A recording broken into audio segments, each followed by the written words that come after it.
Joining me now is Kevin Hassett, director of the National Economic Council. Thank you so much for joining me on a very busy Friday. Thank you. That's right.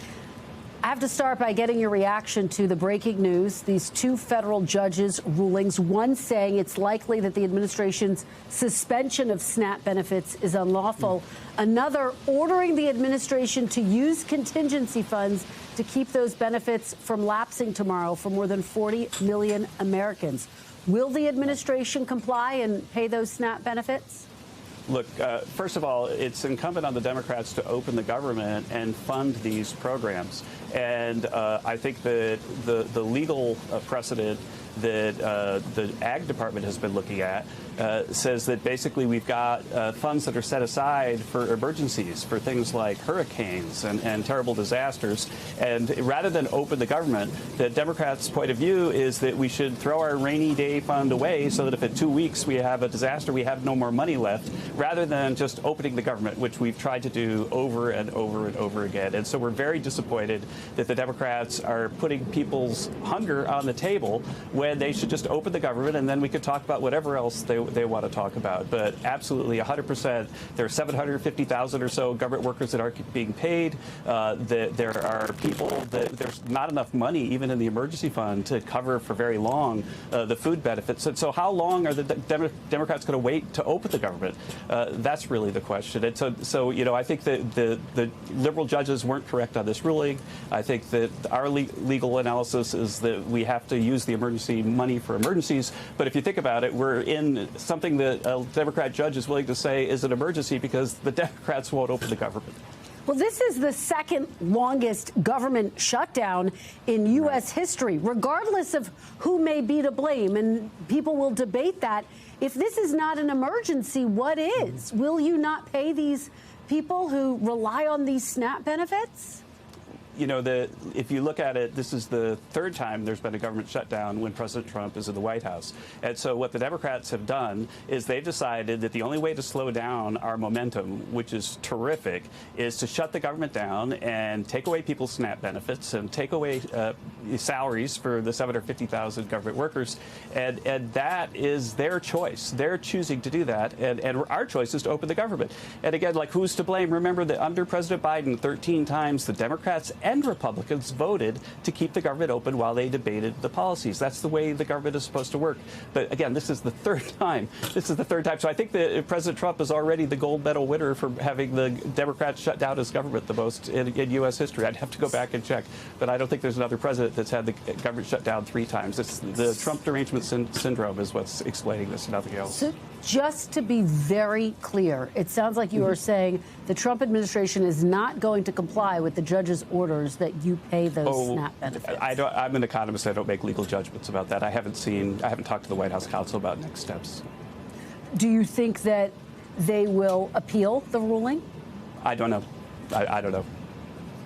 But your bottom line is, based on the thinking inside the administration right now, you do not think that these funds, based on what you're saying, should be used to pay people who rely on these SNAP benefits, despite the fact that it is, by definition, a contingency fund. Isn't that what that fund was set up for? It's set up for national emergencies. But I think, by definition, what the Democrats need to do is get people their SNAP benefits, get the government workers their salaries. They need to get the government open. And then if they have policy disputes, then they could take them to the Senate and the House and through regular order, have debates with the president. President Trump has said over and over again, I'm happy to meet with the Democrats once they get the government open. Well, President Trump is the current commander-in-chief. He has previously said that ultimately a government shutdown, and he said this during past shutdowns under Democratic presidents like former President Obama, that ultimately it is up to the president to get everyone into a room and to get this resolved. So he's saying he's not going to meet with Democrats, but by his very own definition, isn't it up to President Trump to get everyone into a room and get this resolved? President Trump has said that we should pass the law that the House passed. He said that the Senate should pass the law, which every Republican in the Senate almost wants to pass, including multiple Democrats. And so this is a Senate matter, and President Trump respects the Constitution, and he needs the Senate to resolve this. And as you probably saw in the news today, that he's even mentioned that the Republicans need to look into whether they have to waive the filibuster in this situation, because who knows how long the Democrats are going to keep the government closed. I'll get to the filibuster in just a moment, but are you concerned about the widespread economic effects of SNAP benefits running dry? What about I'm concerned, people who yeah, for rely sure. on those? Oh, yeah, but if SNAP benefits run dry, it's because they haven't been funded by the Democrats. And so you seem to be twisting in another direction, but I can tell you I'm very concerned about that. And I'm very concerned also about the harm that is happening because of the government shutdown. So we think that right now that this quarter's GDP is going to be down maybe about at least 0.5% relative to what we thought because of the government shutdown. And every single week that this goes on, it gets worse and worse and worse. And so, you know, I mean, absolutely, there's a lot of concern out there, and the SNAP benefits, that's part of it. But the Democrats can stop it all if they would just open the government. Let me ask you about the broader political picture here, Mr. Hassett. Inflation higher than policymakers would like for it to be. Treasury Secretary Scott Bessent told me that he is confident inflation will come down, he said, in the coming months.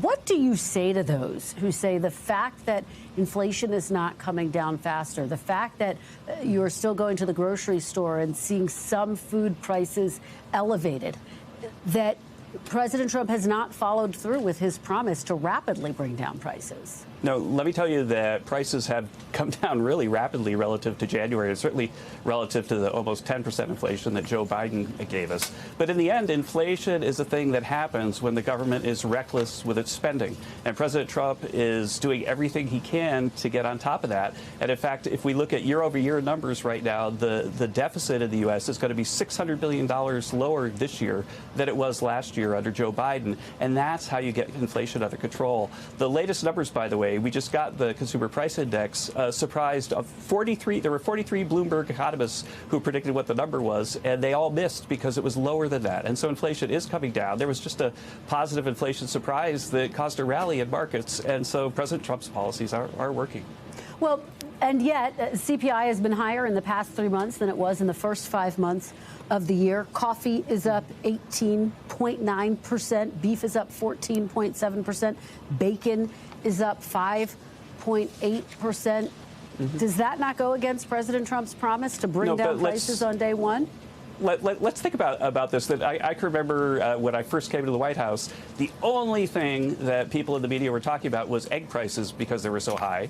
But because of President Trump's policies and Secretary Rollins' smart policies on the avian flu, did you know that egg prices right now are below where they were last year at this time? But what about the beef prices? Let's talk about the beef. Yeah, the beef price is an unusual circumstance because there's a pest infestation in Mexico, and so we've shut about 250,000 metric tons of beef imports from Mexico because of this infestation, and that's caused a temporary spike in prices. But that's something that we'll get in control as soon as we get the pest infestation under control.